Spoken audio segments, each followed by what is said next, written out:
Muy buenas, amables televidentes. El conversatorio de la Fundación Institucionalidad y Justicia del día de hoy cuento con la gratísima presencia de José Armando Tavares, rector del Instituto Tecnológico de las Américas.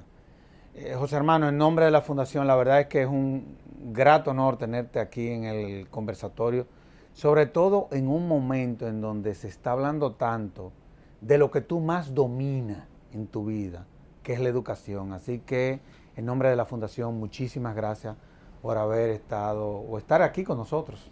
Bueno, yo me siento muy honrado, como te decía antes, me siento muy contento. Y bueno, ciertamente la educación es una pasión, es una vocación. Y pues ciertamente estamos a la mejor disposición de compartir nuestros conocimientos y experiencias sobre el Tú has tema. hecho de la educación tu fundamento, no hay duda. Así es algo vocacional, desde pequeño, de pequeña edad. Ahora, ¿qué fue lo que motivó la creación del instituto o del ITLA en la República Dominicana? ¿Cuál fue el motivo? Sí, ciertamente el motivo, la causa fundante del ITLA tiene que ver con el desarrollo nacional. Es decir, en la República Dominicana se hizo conciencia de que ciertamente la tecnología y la ciencia Correcto. tendrían que ser, digamos, instrumentos de desarrollo al servicio de la República Dominicana. En una administración concreta, administración 96-2000, ¿verdad?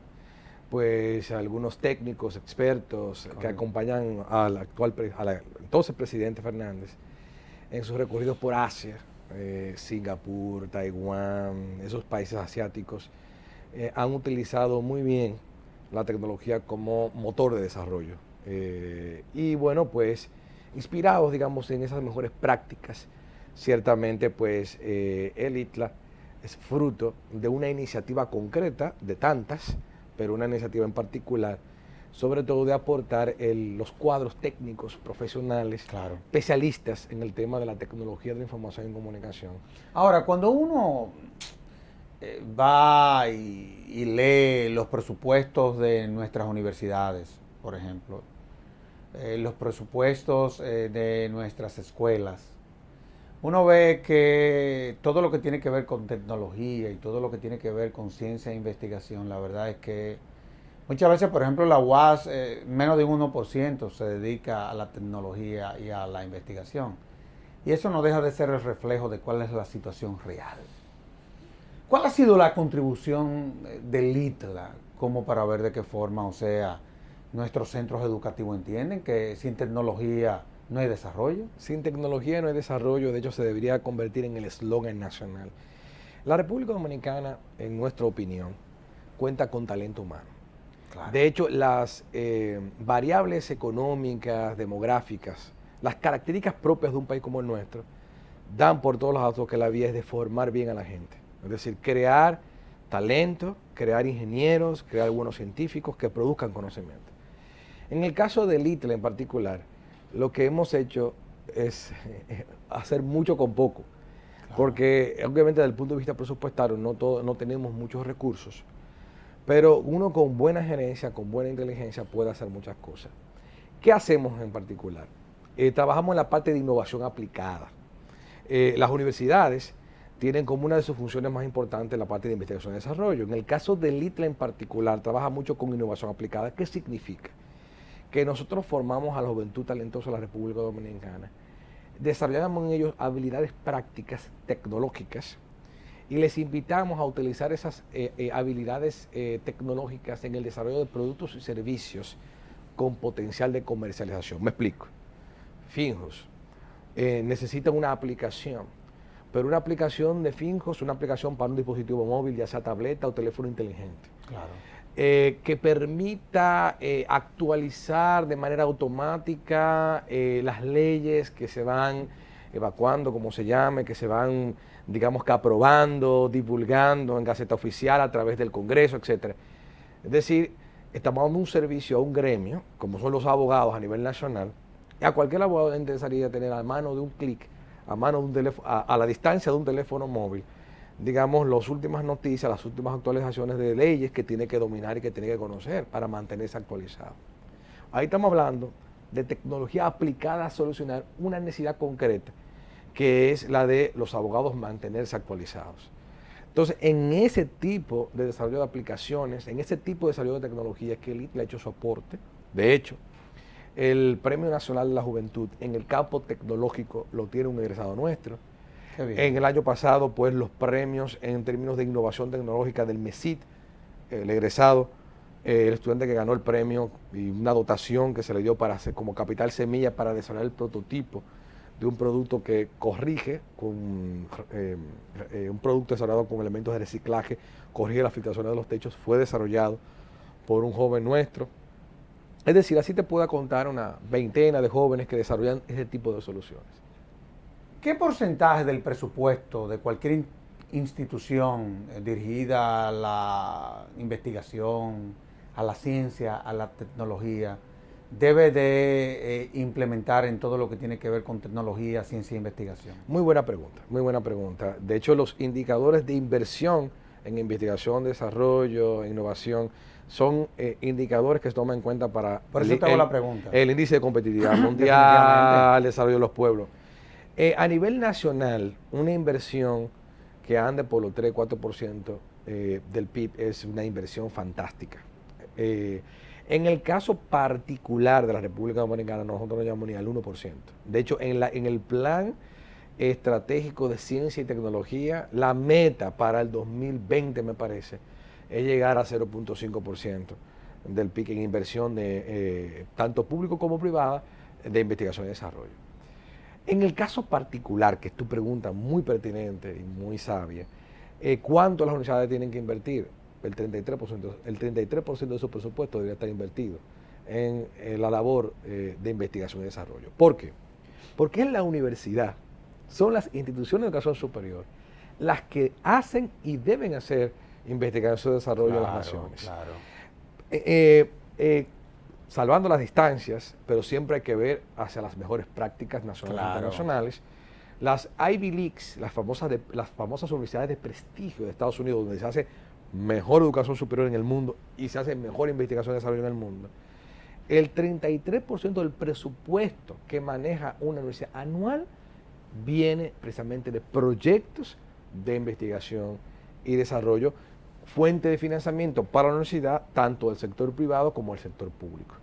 Es decir, en el caso nuestro, lamentablemente las universidades no están, porque se han puesto mucho el acento en la parte docente. Una universidad tiene tres funciones: docente, de investigación y de extensión. La parte de investigación todavía digamos que hace falta mucho por mejorar ahí. Yo te sigo la pregunta porque hace unos 5 años a la FINJUS la eligieron entre los 100 centros de pensamiento de América, incluyendo los de Estados Unidos, en el área de la institucionalidad. Y ahora entiendo, porque nosotros no invertimos el 33%, nosotros invertimos el 38% de nuestro presupuesto en todo lo que tiene que ver con investigación, programas de educación continuado, ciencia y tecnología.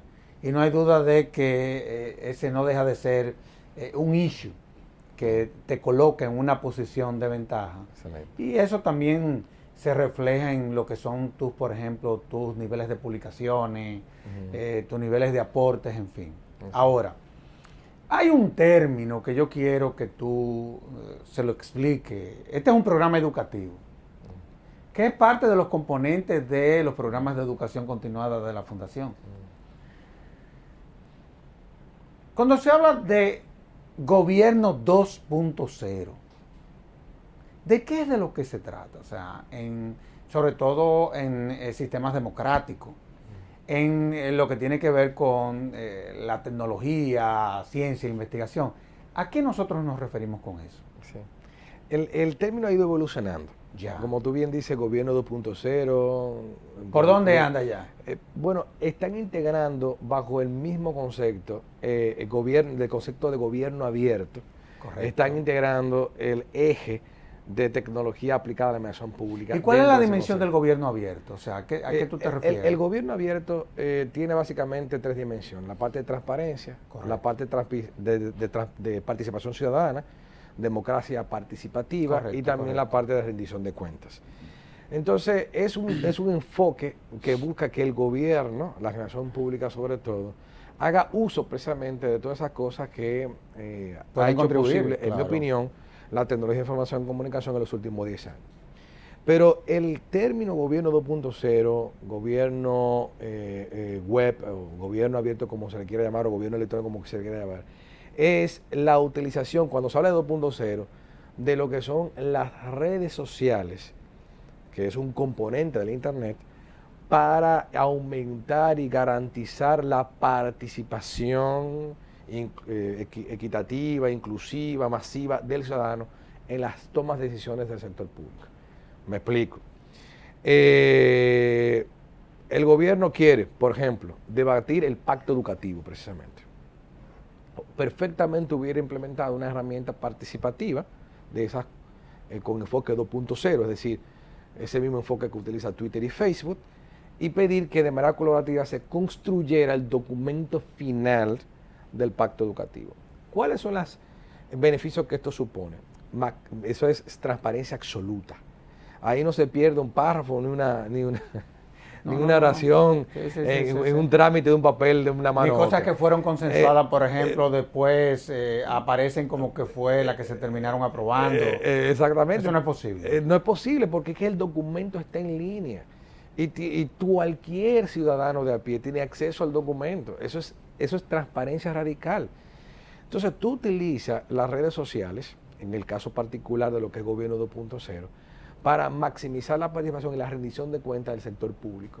Entonces tú tienes instituciones públicas que manejan las redes sociales, no solamente para decir, estamos haciendo tal cosa, estamos inaugurando tal, sino que a través de un uso eficiente garantiza lo que es transparencia, y también el ciudadano, cualquier ciudadano, se puede expresar a través de las redes sociales sin ningún tipo de tapujo.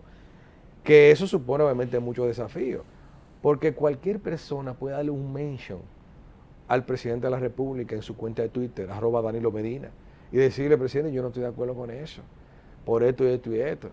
Es más, cualquier tipo de movimiento social, lucha por un tema, puede perfectamente darle mention a la cuenta del presidente y alborotarla con 20.000 mentions.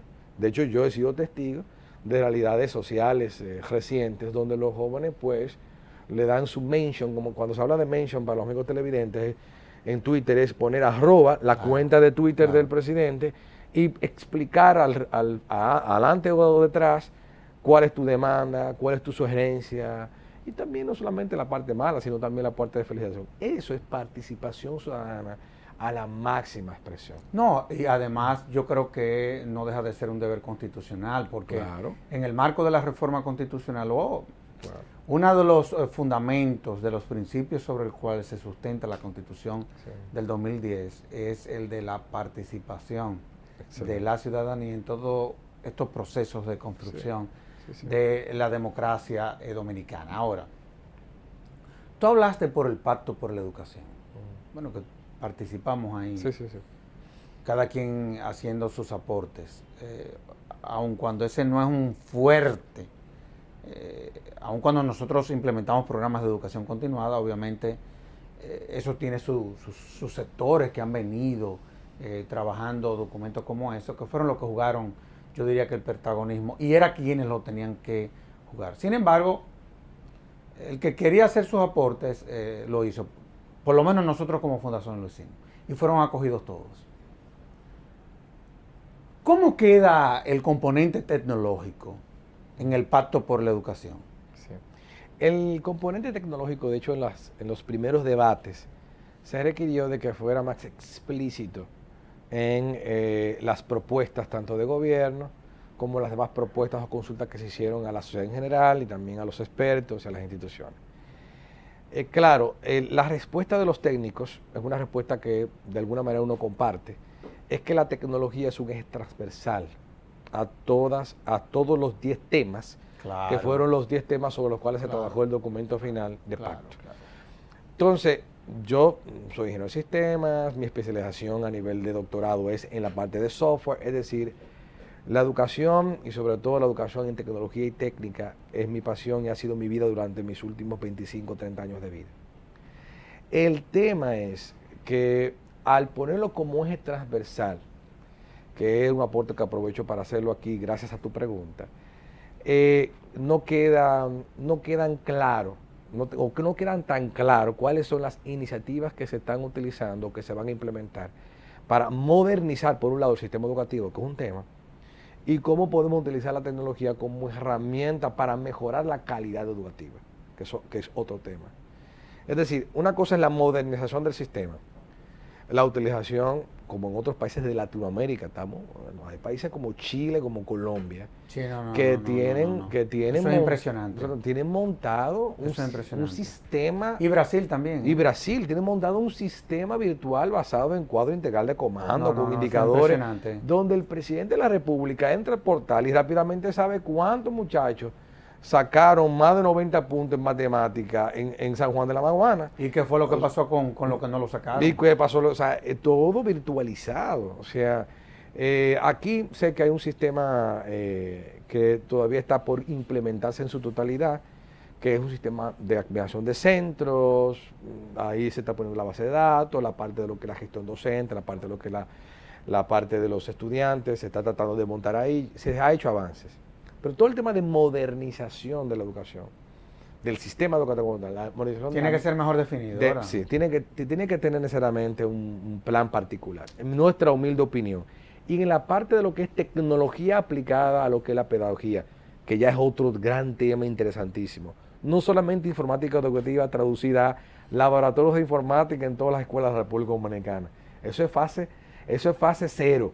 Claro. Eso es lo inicial, eso es lo básico que tenemos que tener. No lo tenemos todavía. Pero eso es lo básico que tendríamos que tener. Y acceso a internet con buen ancho de banda en cada escuela. Eso es lo básico que tendríamos que tener. Eso es un servicio público.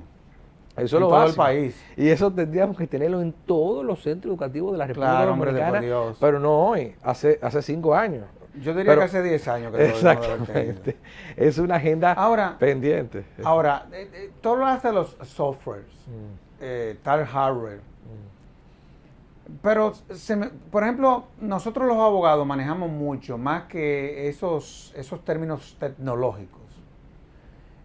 Manejamos términos que son muy propios de nuestra profesión. Por ejemplo, las patentes de invención, que son el producto de una buena implementación tecnológica. Tú me corriges. Sí, así es. En sentido general, con sus excepciones. A nivel de patentes de invención, a nivel de softwares, ¿cómo estamos nosotros? Te lo digo porque hace 10 años, o no es 10 años, no, 15 años, nosotros estábamos monitoreando, por ejemplo, las patentes de invención en América Latina. No nos íbamos a ir a la India para no caernos muertos aquí. Sí.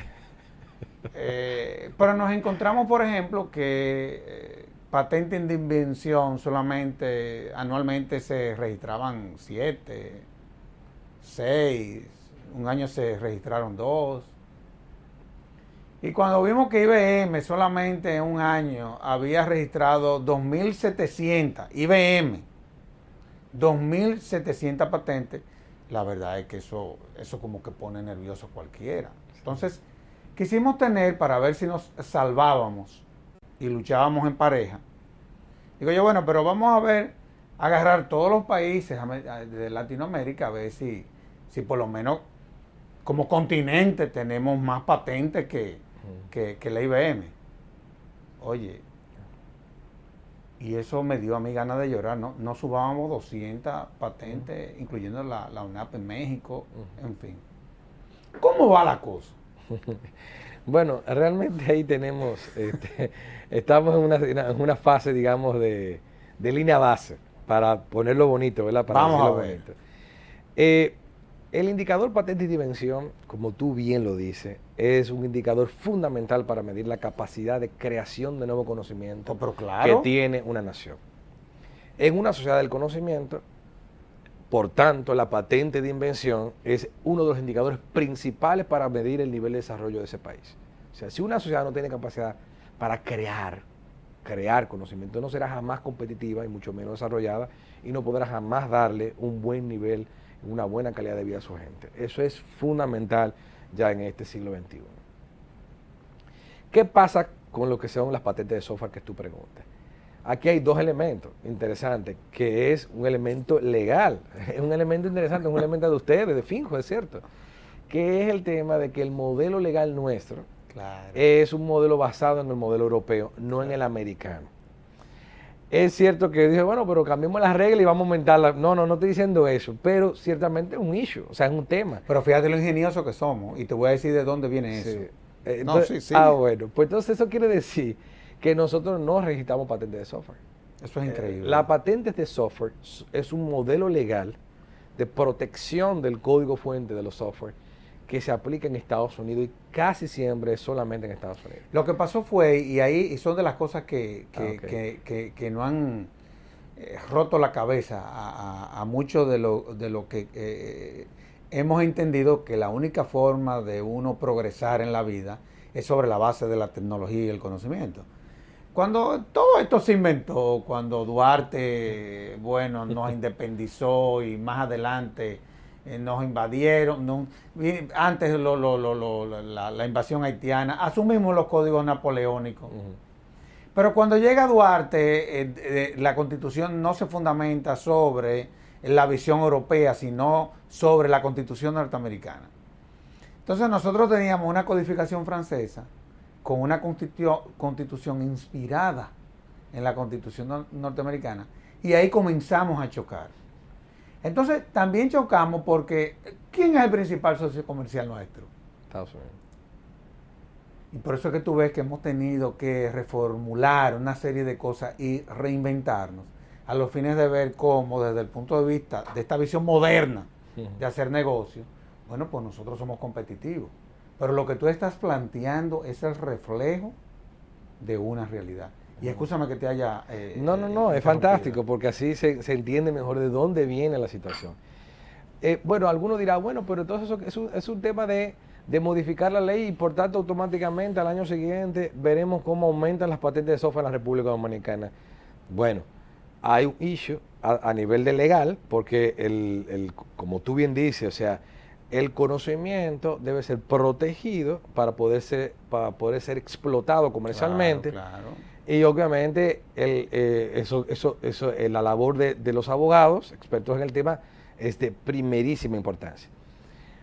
Pero la segunda parte del tema es qué tanto software se produce en la República Dominicana y ese software qué tanto tiene patentizable. Ahora voy a un ejemplo. El motor de búsqueda de Google. El motor de búsqueda de Google, que todo el mundo ha manejado Google en su vida, de hecho es el portal más visitado del mundo y de hecho la mayor parte de la gente cuando entra en internet lo primero que hace es que entra a Google y googlea el término que está buscando. De hecho, si quiere encontrar a Finju, el portal de Finju, en vez de entrar a Finju, entra a Google, pone Finju y le da el clic. Igualmente al ITLA. Exactamente, al entrar a mi portal, la mayor parte de mis estudiantes entran a Google, buscan a ITLA en Google y desde Google entran a mi portal. Entonces, estos dos jóvenes, Larry Page y Sergey Brin, cuando estaban en la Universidad de Stanford, haciendo su doctorado, que es el nivel académico necesario para poder investigar, desarrollar y generar patentes, una tesis doctoral es un conocimiento nuevo. Tú tienes tiene un elemento de novedad, un elemento de conocimiento nuevo, etcétera.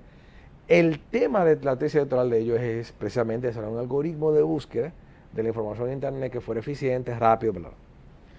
Cuando ellos desarrollan ese algoritmo que todavía está protegido y es secreto, el que se llama PageRank, ese algoritmo obviamente está patentado.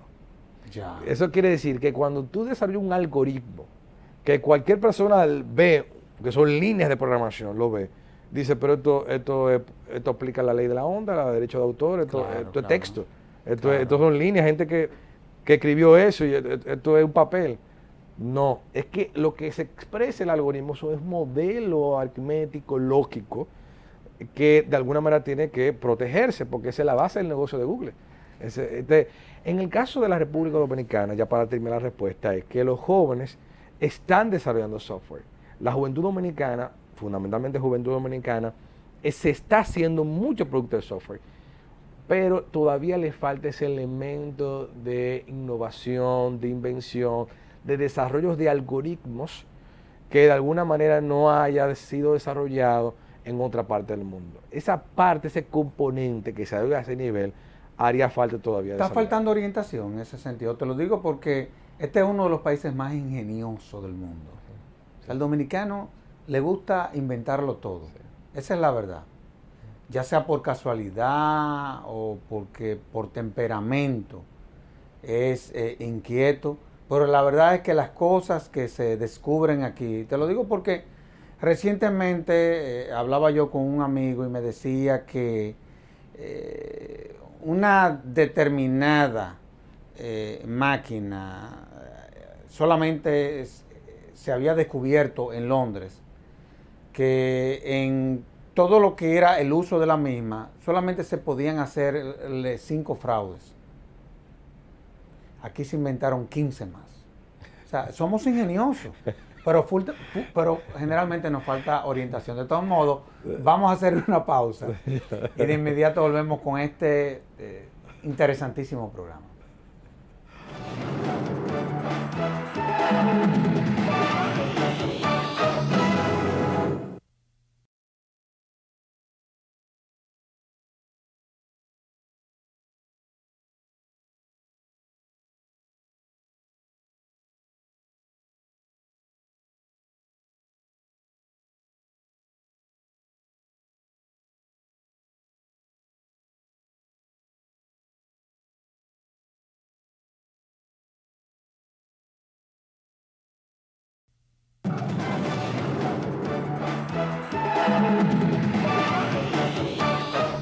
José Armando, cuando hablamos de tecnología, hay un término que se está utilizando mucho, que es el que tiene que ver con las TICs. ¿Cuál es el alcance de las TICs? ¿A qué es que nos referimos? Muy bien, muy buena pregunta. Tecnología de la información y comunicación. Ok. Normalmente hace referencia a lo que se conoce comúnmente como informática. Es decir, toda la tecnología que procesa, maneja y produce data e información. Desde lo que es la computadora personal, el PC normal que conocemos todos, hasta los dispositivos de altísima penetración hoy, como son las tabletas, los teléfonos inteligentes y demás. Todo componente o equipo hardware, equipo físico, que tenga un procesador, que se llama normalmente CPU, Unidad Central de Procesamiento, y que procese esa información y la presente en algún tipo de pantalla, digamos así, gracias a un software o programa creado para esos fines. Todo eso tiene que ver con tecnología de la información y comunicación. Cuando se habla de tecnología en términos generales, hasta el bombillo que ilumina, la cámara que está grabando este programa, etcétera, todo eso es tecnología. Y desde el gobierno central, ¿cómo viene haciendo el Estado uso de estas herramientas? Bueno, de hecho, recientemente hicieron una publicación que mide el nivel de... El gobierno electrónico es el concepto o término que se utiliza para definir la aplicación de la tecnología de la información y comunicación en la administración pública, en el gobierno. Recientemente hicieron una publicación los ejecutivos de la Oficina Presidencial de Tecnología, Información y Comunicación, OPTIC, del ranking de implementación del gobierno electrónico en las instituciones públicas. Y ahí se vio pues un ranking de 50, 60 instituciones públicas. Nosotros estamos muy bien posicionados, estamos en los primeros, estamos como dicen en Estados Unidos en el top 10, como ICLA, en el top 10, en las primeras 10 posiciones, los primeros 10 lugares de implementación de tecnología en nuestros servicios. A nivel de presencia web estamos muy bien.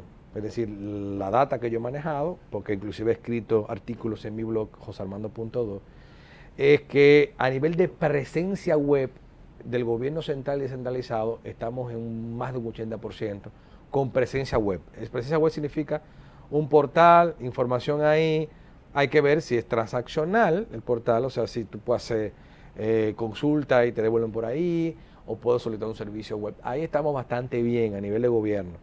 A nivel de cabildos, a nivel de ayuntamientos, a nivel de distritos municipales, alcaldías y distritos municipales, ahí es donde está la mayor oportunidad de crecimiento, de mejora, porque ahí anda como un 30-40% de implementación según la data que la misma OPTIC provee y es de dominio público, está en su portal. En el caso del desarrollo de gobierno electrónico a nivel de gobierno transaccional, gobierno en línea, es decir, de que cualquier ciudadano de a pie pueda mediante un teléfono hacer cualquier servicio público sin necesidad de trasladarse a una oficina y llenar todo el papel burocrático.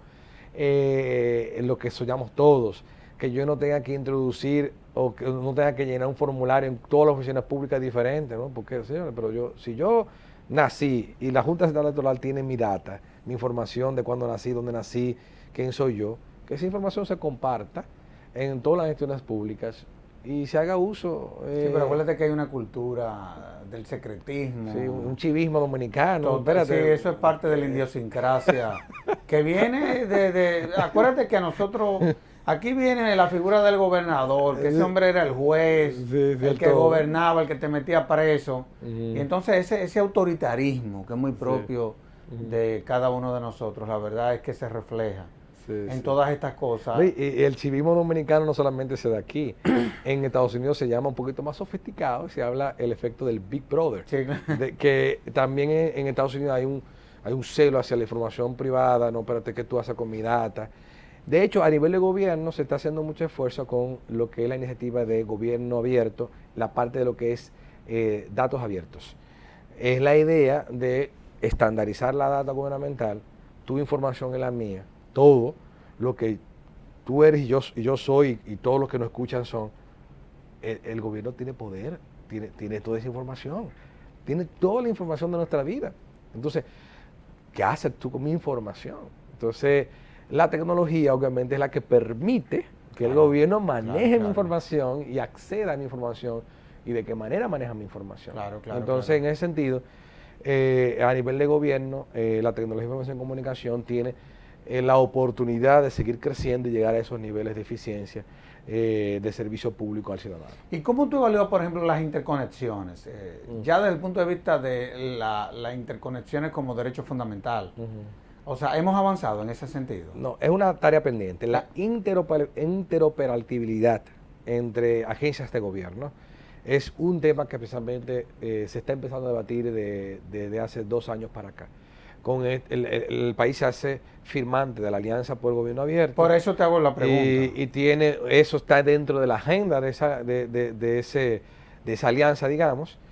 Y esa interoperabilidad entre agencias, cuando se habla de interoperabilidad, que es un término muy técnico, hay que explicarlo un poquito con lenguaje más llano. Sí, por favor. Es que para que Dirección General de Impuestos Internos se comunique con la Procuraduría General. Con la Procuraduría General de la República, esas bases... Con lo que yo estaría totalmente de acuerdo. Es más, esa es una de las grandes aspiraciones de la Fundación. Bueno.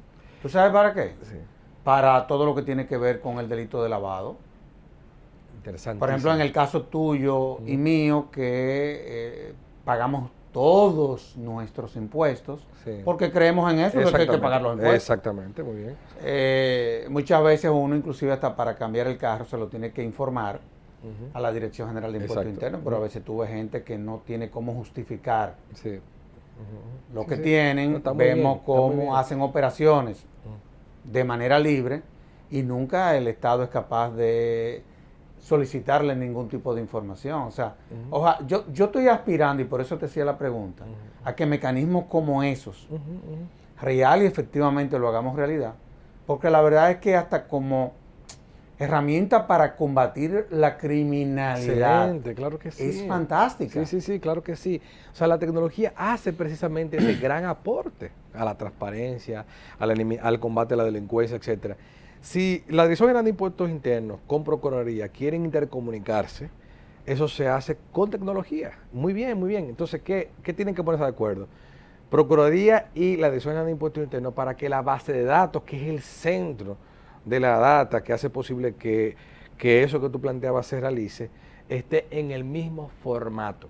Cuando se habla de formato en informática, se habla de que tengan el mismo lenguaje, estén codificados en la misma letra, en la misma tipografía de letra. Que cuando yo describo el nombre de un ciudadano, lo hago con la misma longitud, o sea, 30 caracteres, en el mismo tipo de tecnología o el mismo formato que es XML, normalmente es lo que se recomienda. Y cuando los expertos tecnológicos logran que esas dos bases de datos tengan comunión, o sea, que hablen el mismo lenguaje, entonces ya es fácil construir sobre esa base de datos los aplicativos, las aplicaciones, el software que hace posible que se compartan información y que también se construyan por ejemplo, datos como eso. O sea, cónchale, que sea inclusive hasta imposible que alguien pueda tener unos papeles al día de un vehículo si no está ahí depurado y con todo su papel en regla. Ahora, uno de los grandes retos, y era donde quería llegar, porque a fin de cuentas ese es uno de los ejes de la Fundación Institucionalidad de Justicia. Hemos hablado de todo lo que tiene que ver con la tecnología, software, hemos hablado de inclusive de los retos desde el punto de vista del pacto por la educación. Hay cosas por qué definir, siguen habiendo retos en todo lo que tiene que ver con la materia tecnológica. Pero yo quiero ahora trasladarte a la fundación. Así como yo me trasladé al ITLA, ahora yo te quiero traer aquí. El tema de la seguridad ciudadana. Cuando tú te vas a los países que han podido darle respuesta a este tema, tú te encuentras que lo han hecho a través de la tecnología. Si te vas a Europa, tú y yo estudiamos allá, te vas a encontrar que inclusive todo lo que tiene que ver con las multas en materia de tránsito son cámaras y las multas te las mandan vía el correo a tu casa. Y como todo está interconectado, evidentemente si tú no pagas la multa te cierran hasta la cuenta bancaria. Pero más aún, si te vas a los Estados Unidos te encuentras con la misma situación. Y también yo creo que tanto tú como yo hicimos algunas cosas allá. Nosotros estamos aspirando a tener aquí un sistema 911. ¿Jugó algún papel el ITLA o cuál es tu visión con relación a estas innovaciones? Bueno, que eventualmente tendrán que dar su fruto, porque en otros países lo han dado. Y nosotros no podemos seguir siendo la excepción en algunas cosas, ¿verdad? Sí. Porque este es un país en donde todos los circos que venían se desbarataban. El hombre más flaco del mundo engordaba. La mujer de la barba se le caía la barba. Es un país sumamente interesante. Las bailarinas se enredaban con gente ligada a la política. El enano crecía. Una locura era esto. En esto no podemos seguir siendo la excepción. Tenemos que seguir siendo la regla. ¿Cómo tú ves eso? Bueno, hay grandes oportunidades. En el caso, por ejemplo... Porque estamos hablando de tecnología, cuando hablamos de 911 claro que y de sí, interconexión. Claro que sí, es que esas soluciones son altamente tecnológicas. Es lo mismo que pasa con los bancos. Los bancos es un negocio tecnológico. Sí, hoy en día, el banco no es un negocio tan financiero como tal. Ya todo lo haces tú a través de transferencia en tu móvil. Es un negocio altamente tecnológico. El banco es un negocio tecnológico. Ya pocas veces ya uno inclusive hasta firma cheques. Sí, sí, todo eso se hace de manera virtual. Y eso está cambiando un poco el concepto de dinero, de lo que es el dinero, bueno, de hecho hay una moneda virtual llamada Bitcoin. Es decir, eso está transformándose a pasos veloces. Volviendo al tema de seguridad ciudadana, la tecnología también puede jugar un papel importante. La mayor parte de la tecnología en la República Dominicana es importada, como ese ejemplo del circo, ¿verdad? Que se trae aquí algún proveedor, consultor internacional que provee una solución. Lo que tú planteas me parece a mí genial e interesante. Utilizar precisamente instituciones como el ITLA para el desarrollo claro, por Dios. Y la continuidad de ese tipo de tecnología. Y los programas de capacitación. Claro que sí, claro que sí. De hecho, nosotros hemos tenido experiencias de éxito de instituciones públicas que se han acercado con nosotros a través de convenios de colaboración. Nosotros, cada vez que ustedes ven que el ITLA hace una alianza con una institución, es dando colaboración concreta, no solamente en términos de becas de estudio, que la damos cientos, sino también acompañando tecnológicamente, inclusive hasta desarrollando soluciones tecnológicas para esas instituciones, tanto del sector público como privado. Entonces, en el caso, por ejemplo, de esas iniciativas, no solamente el 911, sino también la supervigilancia a través de cámaras en las calles, todo eso es tecnología importada. Donde yo veo que hay grandes oportunidades es la posibilidad de nosotros desarrollar tecnología local. Es un modelo un poquito que lo planteo yo y muy parecido a lo que se está haciendo, fomentando el desarrollo de las pymes, a través del poder que tiene el sector público, el poder de compra que tiene, desarrollar obviamente un sector en concreto de la economía nacional. Entonces, el ITLA sí ha trabajado en el desarrollo de soluciones lo más cerca que tenemos en términos de seguridad ciudadana es que somos secretarios generales de la Comisión Interinstitucional que combate delitos y crímenes de alta tecnología. Ahí tenemos un puesto. Somos también los responsables de definir el Plan Nacional de Capacitación en Seguridad Informática y Computación Forense.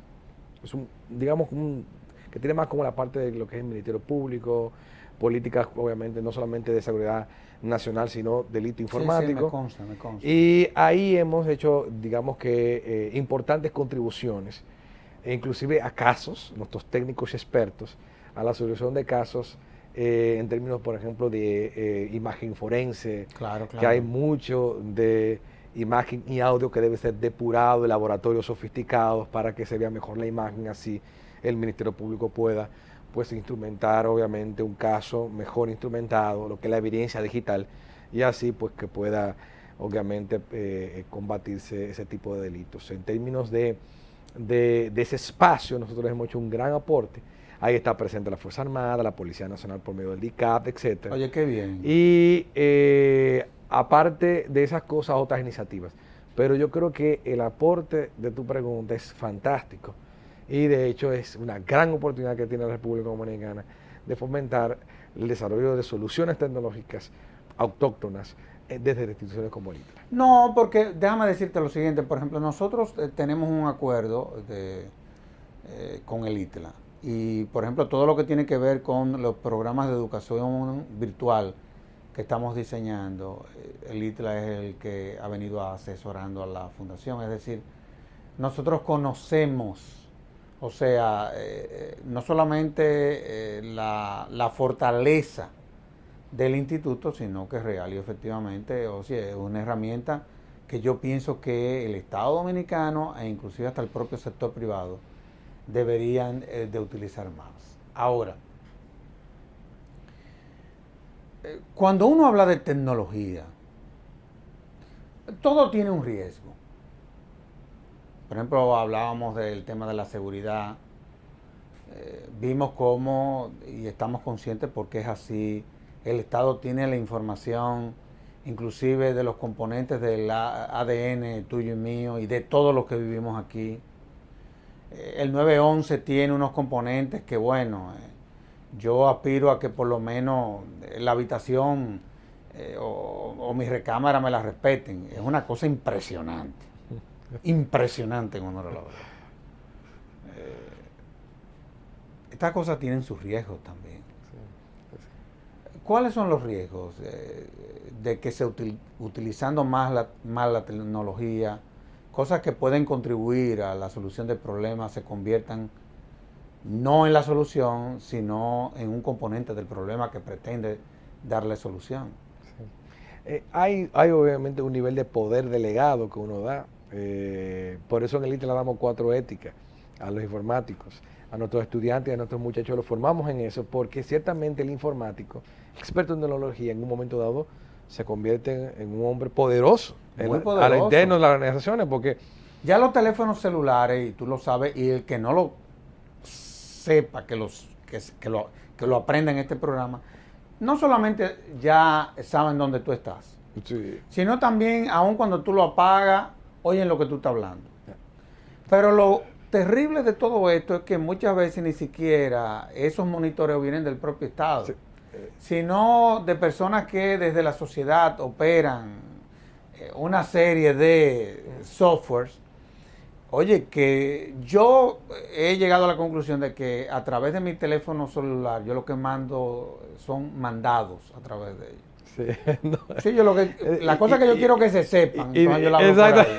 Y de hecho, esa era mi posición con respecto a la pregunta. Es decir, claro, alguno dirá, bueno, obviamente a ti te gusta la tecnología, tú eres un pro tecnológico y obviamente tu respuesta debe ser esa, pero tiene una base de realidad. Es decir, el mundo ha cambiado. Cambia el mundo. Cambia el mundo. Es decir, ya la vida del ser humano corriente es una vida pública. La transparencia no solamente se va a suscribir al elemento de lo público en términos de gobierno, sector público, sino que, tremendo ejemplo ponías tú, en cualquier teléfono inteligente, si tú tienes activado el sistema de localización, cualquier muchachito de 16 años, Con 3 o 4 comandos puedes saber el punto exacto en el mundo donde estás.